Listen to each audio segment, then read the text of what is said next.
Queremos amargar a vida, hombre. Queremos amargar a vida.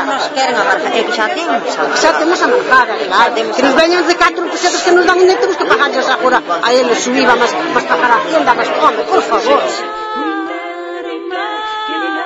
Estamos vivindo unha situación insoportable neste momento. Ibas pisando berberecho, e agora para colleres 10 kilos de berberecho, que é o tope, tens que andar toda a ría. Éramos 5 ou 6 mil personas, agora somos 100 e non dá nin para vivir. A Consellería, pois, bueno, parece que non lle importaba moito esta ría para que nos poidéramos vivir dela. Fatal, non cobramos nada, estamos pagando seguros sin cobrar nada, ao final teño que deixalo. Pola contaminación, polo fortivismo, por todo.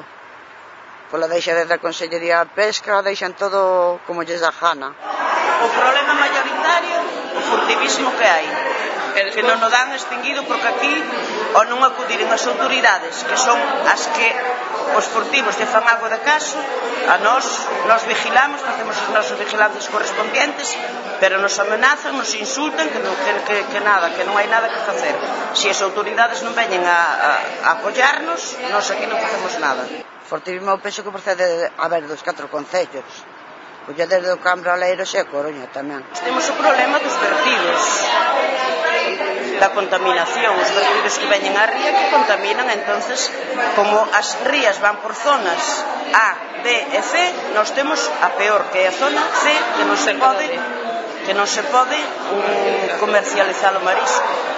Aquí é debido a que fixeron viviendas e industria non fixeron depuradoras. Levamos un ano regenerando a ría porque as poboacións crecen moito, aínda que se construíron recentemente depuradoras non están traballando ao 100%, sempre hai vertidos que acaban na ría, e os furtivos levanos un pouco marisco do detalle legal que temos para poder extraelo nós. Colleré do Cambre, Oleiros,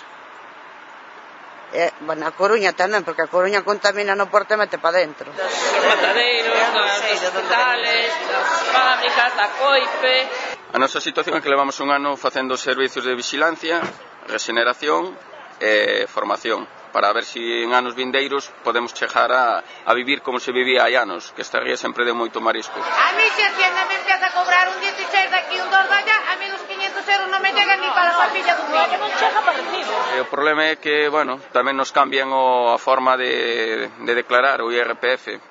Cando antiguamente nos cobrábamos o 7% e dese 7% pagábamos o 2% a Hacienda, ora en vez de cobrarnos o 7% ainda llevamos ter que pagar o 16% e o 2% a maiores na declaración do IRPF. É que non me chega, ni para a luz, ni para a agua, ni para nada. Pois voltar nem me vendo ni por riba. O paso que leva esta ría é que en pouquiño tempo que desapareza. O mar que non foi levar